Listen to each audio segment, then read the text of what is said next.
Hello friends, welcome back to my channel. ನೋಡಿ, ಇವತ್ತು hand work ಬ್ಲೌಸ್ನ back ಯಾವ ರೀತಿ ನಾವು ಸೆಟ್ ಮಾಡಿಕೊಂಡು ಸ್ಟಿಚ್ ಮಾಡೋದು ಅಂತ ನೋಡೋಣ. ನಮ್ಗೆ ಇವಾಗ ನೋಡಿ, ಇದು ಹ್ಯಾಂಡ್ ವರ್ಕ್ ನೆಕ್ಗೆ ಕೊಟ್ಟಿರೋದು. ಇದೇನು ಗೊತ್ತಾ, ಡೋರಿಗೆ ಡ್ಯಾಸಲ್ಸ್. ಈ ನಾಲ್ಕು ಪೀಸ್ನ ನಾವು ಕಟ್ ಮಾಡಿಕೊಂಡು ಡೋರಿಗೆ ಅಟ್ಯಾಚ್ ಮಾಡ್ಕೋಬೇಕು. ಹಾಗಾಗಿ ಅವರು 4 ಇಲ್ಲಿ ಡೋರಿಗೆ ಕೊಟ್ಟಿದ್ದಾರೆ. ಈಗ ನಮಗೆ ನೆಕ್ ಎಷ್ಟು ಬೇಕು? 5. ನಮ್ಮ ಮೆಜರ್ಮೆಂಟ್ಗೆ 5 ಬೇಕಾಗುತ್ತೆ. ಇಲ್ಲಿ 5.5 ಇದೆ. ಇದನ್ನ ಯಾವ ರೀತಿ ನಾವು ಸೆಟ್ ಮಾಡಬೇಕು ಅನ್ನೋದನ್ನು ಈಗ ನಾನು ನಿಮಗೆ ತೋರಿಸ್ತೀನಿ. ನಮ್ಗೆ ಎಷ್ಟು ಬೇಕಾಗುತ್ತೆ? 5 ಬೇಕು. ರೆಡಿ. ಈ ಥರ ಫೋಲ್ಡ್ ಮಾಡ್ಕೊಳ್ಳಿ, ಡಬಲ್ ಫೋಲ್ಡು. ಈ ಥರ ಡಬಲ್ ಫೋಲ್ಡ್ ಮಾಡ್ಕೊಂಡು ಈ ವರ್ಕ್ ನೀಟಾಗಿ ಬಂದಿದೆಯಾ ಅಂತ ಫಸ್ಟ್ ಚೆಕ್ ಮಾಡ್ಕೊಳ್ಳಿ. ವರ್ಕ್ ಸುತ್ತು ನೀಟಾಗಿ ಆಪೋಸಿಟಲ್ಲಿ ಬಂದೈತೆ ಅಂತ ನೋಡ್ಕೊಳ್ಳಿ.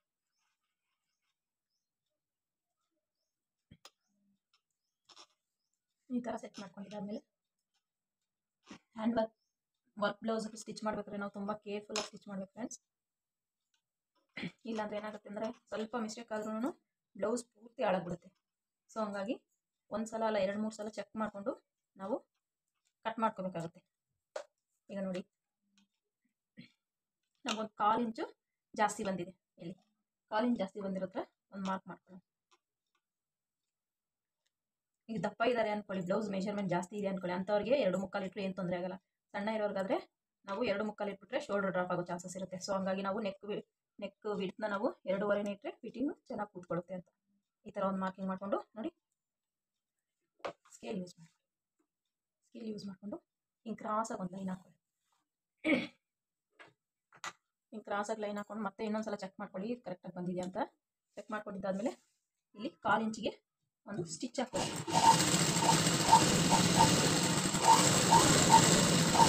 ನೋಡಿ, ಈ ರೀತಿ ಹೊಲಿಗೆ ಇಲ್ಲಿಂದ ಬಂದು ತೇಲ್ಸ್ಬಿಡಿ ಎಡ್ಜಿಗೆ ಬಂದು.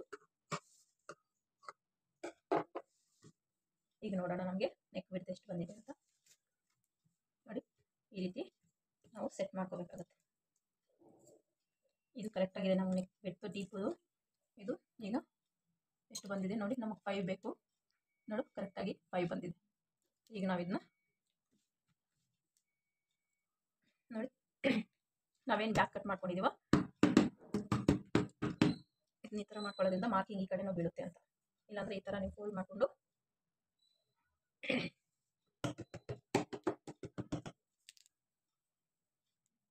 ಈಗ ಈ ಬ್ಯಾಕ್ ಪೀಸ್ನ ನೆಕ್ಗೆ ನೀಟಾಗಿ ನೋಡಿ 1/2 ಇಂಚ್ ಸ್ಟಿಚಿಂಗ್ ಮೇಲೆ ಇಟ್ಕೊಂಡು ನೀಟಾಗಿ ಈ ಥರ ಸೆಟ್ ಮಾಡ್ಕೋಬೇಕು. ಈ ರೀತಿ ಸೆಟ್ ಮಾಡಿಕೊಂಡು ಗುಂಡ್ ಪಿನ್ ಇದ್ದರೆ ಗುಂಡ್ ಪಿನ್ ಹಾಕೊಂಬಿಡಿ. ತುಂಬ ಕೇರ್ಫುಲ್ಲಾಗಿ ಹ್ಯಾಂಡ್ ವರ್ಕ್ ಬ್ಲೌಸ್ನ ಹ್ಯಾಂಡಲ್ ಮಾಡಬೇಕಾಗುತ್ತೆ.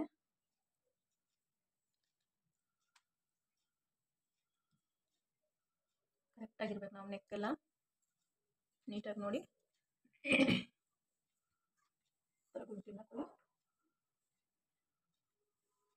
ಇದು ಅಷ್ಟೇ ಮಿಡ್ಲಿಗೆ ಬಂದಿದೆಯಾ ಅಂತ ನೋಡ್ಕೊಳ್ಳಿ, ಒಂದ್ಸಲ ಚೆಕ್ ಮಾಡ್ಕೊಳ್ಳಿ.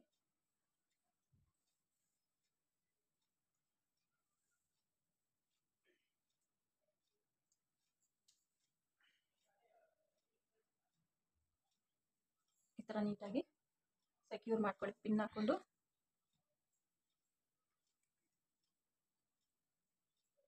ಇಷ್ಟಾದಮೇಲೆ ನಾವು ಏನು ಮಾಡಬೇಕು,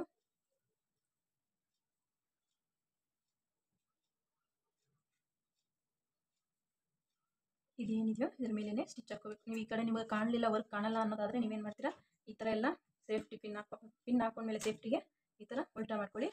ಉಲ್ಟಾ ಮಾಡ್ಕೊಂಡು ಇನ್ನೊಂದ್ಸಲ ನೋಡಿ 1/2 ಇಂಚ್ ಮೇಲೆ ಸ್ಟಿಚಿಂಗ್ ಐತಾ ಅಂತ ನೋಡಿಬಿಟ್ಟು ನೀವು ಸ್ಟಿಚಿಂಗ್ನ ಸ್ಟಾರ್ಟ್ ಮಾಡಿ. ಇದೇನಿದೆ ನೋಡಿ, ನಾನು ಸಿಂಗಲ್ ಫುಟ್ ಅಲ್ಲ ಡಬಲ್ ಫುಟಲ್ಲೇ ನಾನು ಈ ಹ್ಯಾಂಡ್ ವರ್ಕ್ ಇದನ್ನು ಸ್ವಲ್ಪ ಫೂಟ್ನ ಈ ಥರ ಮೇಲಕ್ಕೆ ಎತ್ಕೊಂಡು ಇಲ್ಲಿ ಕಂಟ್ರೋಲರ್ ಇದೆಯಲ್ಲ ನಮ್ಮ ಕಾಲ ಹತ್ರ, ಅದು ಫೂಟ್ ಒಂದು ಚೂರು ಮೇಲಕ್ಕೆ ಎತ್ಕೊಂಡು ನಾವು ಸ್ಟಿಚ್ ಹಾಕ್ಕೊಂಡು ಬರಬೇಕಾಗುತ್ತೆ.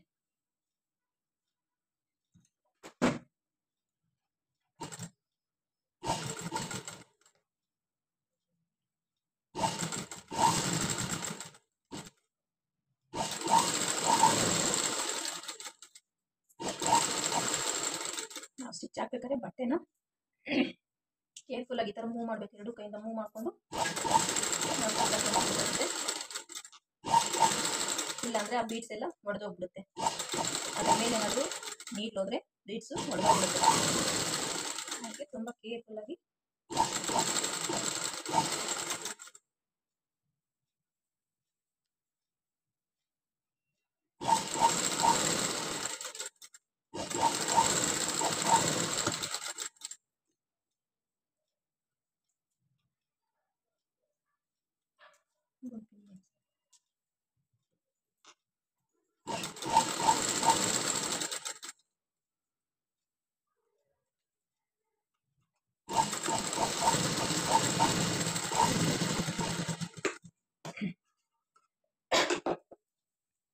ಥರ ತಿರುಗಿಸಿ ನೋಡಿ. ನೋಡಿ ಈಗ ನಮಗೆ ಒಂದೇ ಲೆವೆಲ್ ಆಗಿ ಬಂದಿದೆ ನೋಡಿ. ಇದಷ್ಟೇ ಒಂದೇ ಲೆವೆಲ್ ಆಗಿ ನೀಟಾಗಿ ಬಂದಿದೆ. ಈ ಥರ ಚೆಕ್ ಮಾಡ್ಕೊಳ್ಳಿ ಬಂದಿದೆಯಾ ಅಂತ ನೋಡಿ. ನಮಗೆ ಕರೆಕ್ಟಾಗಿ ಬಂದಿದೆ, ಯಾವುದೂ ಬೀಟ್ಸ್ ಹೊಡೆದೋಗ್ದಲೇ ನೀಟಾಗಿ ಬಂದಿದೆ. ಈಗ ನಾವು ಇದನ್ನೇನು ಮಾಡಬೇಕು, ಕಟ್ ಮಾಡ್ಕೋಬೇಕು. ಕಟ್ ಮಾಡ್ಬೇಕಾದ್ರೂ ಅಷ್ಟೇ ಒಂದು 1/4 ಇಂಚು ಮಾರ್ಜಿನ್ ಬಿಟ್ಟು ಕಟ್ ಮಾಡ್ಕೋಬೇಕು. ಕಟ್ ಮಾಡೋದಾದರೆ ತುಂಬ ಕೇರ್ಫುಲ್ಲಾಗಿ ಕಟ್ ಮಾಡ್ಕೊಳ್ಳಿ.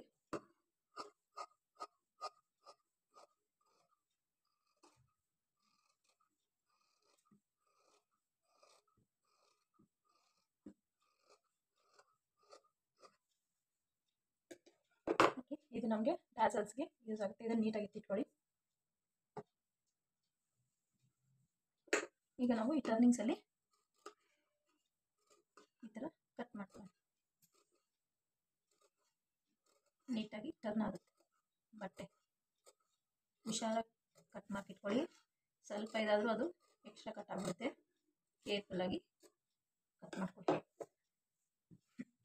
ಇಷ್ಟಾದಮೇಲೆ ನಾವು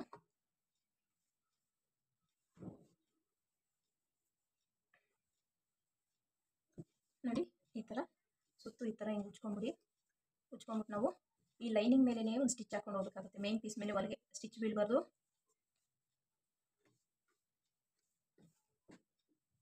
ಈಗ ನಾವು ಇದನ್ನ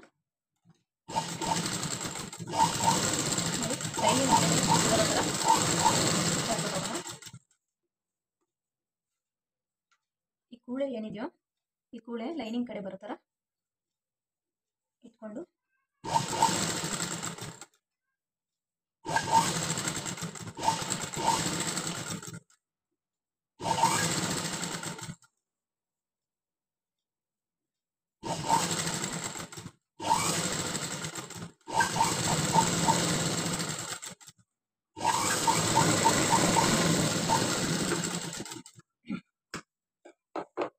ನೋಡಿ.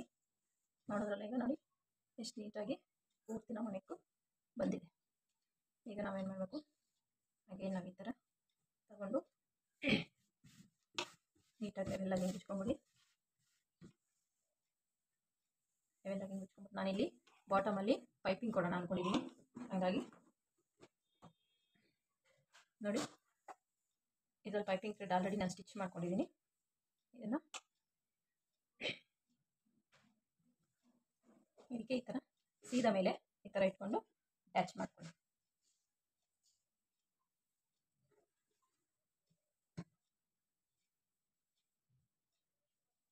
ನೀವೇನು ಎಕ್ಸ್ಟ್ರಾ ಬಿಟ್ಟಿದೆ ಇಲ್ಲ ಹಾಫ್ ಇಂಚ್ ಮಾರ್ಜಿನ್ ಬಿಟ್ಟು ಈ ಥರ ಸ್ಟಿಚ್ ಮಾಡ್ಕೊಂಡು ಹೋಗಿ.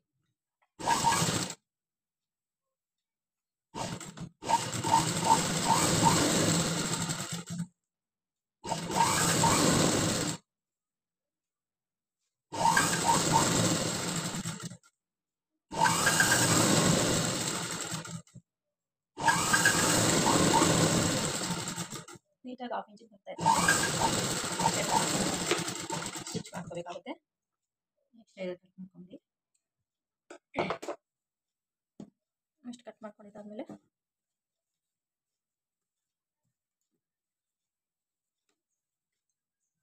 ನೋಡಿ ಹಾಫ್ ಇಂಚ್ ಮಾರ್ಜಿನಲ್ಲಿ ನಾವು ಸ್ಟಿಚ್ ಮಾಡ್ಕೊಂಡಿದ್ದೀವಿ. ನೀಟಾಗಿ ಇಟ್ಕೊಂಡು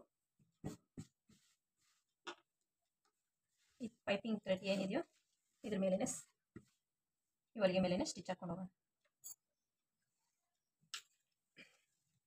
ನೀಟಾಗಿ ಸೆಟ್ ಮಾಡ್ಕೋಬೇಕು. ಒಂದು ಸಲ ಇಲ್ಲದಿದ್ದು 2 ಸಲ ನೋಡ್ಕೊಂಡು ನೀಟಾಗಿ ಸೆಟ್ ಮಾಡಿಕೊಂಡು ನೀವು ಸ್ಟಿಚ್ ಮಾಡಬೇಕಾಗುತ್ತೆ.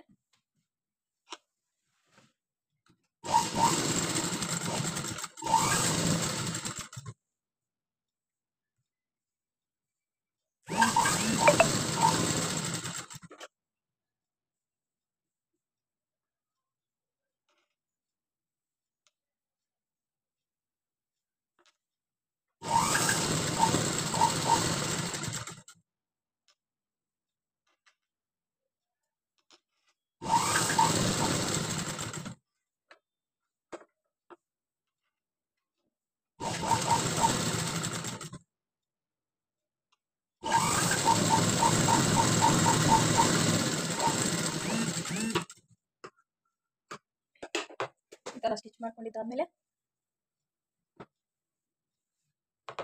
ಎಕ್ಸ್ಟ್ರಾ ಬಟ್ಟೆ ಏನಿದೆ ಅದನ್ನ ಕಟ್ ಮಾಡ್ಕೊಂಡ್ಬಿಡೋಣ. ಕಟ್ ಮಾಡ್ಕೊಂಬಿಟ್ಟು ಇದು ಅಷ್ಟೇ ಅಲ್ಲಲ್ಲಿ ಥರ ಮ್ಯಾಚ್ ಮಾಡ್ಕೊಳ್ಳೋಣ. ಈ ಥರ ಇಟ್ಕೊಂಡು ಈಗ ಇದನ್ನ ಈ ಥರ ಉಲ್ಟಾ ಮಾಡಬೇಕಾಗುತ್ತೆ.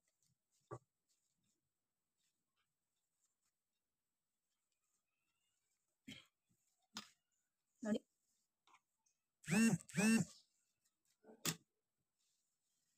ಈ ಥರ ಉಲ್ಟಾ ಮಾಡಿಕೊಂಡು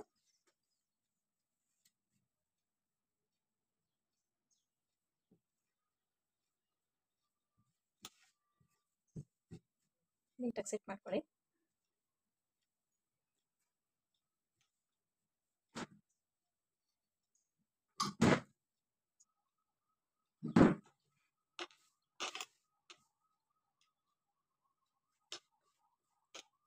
ಈ ಥರ ಸೆಟ್ ಮಾಡ್ಕೊಂಡಿದ್ದಾದ್ಮೇಲೆ ಇವಾಗ ಈ ಮಾರ್ಜಿನ್ ಏನಿದೆಯೋ ಅದ್ರ ಮೇಲೆ ಒಂದು ಸ್ಟಿಚ್ ಹಾಕೋಬೇಕಾಗುತ್ತೆ.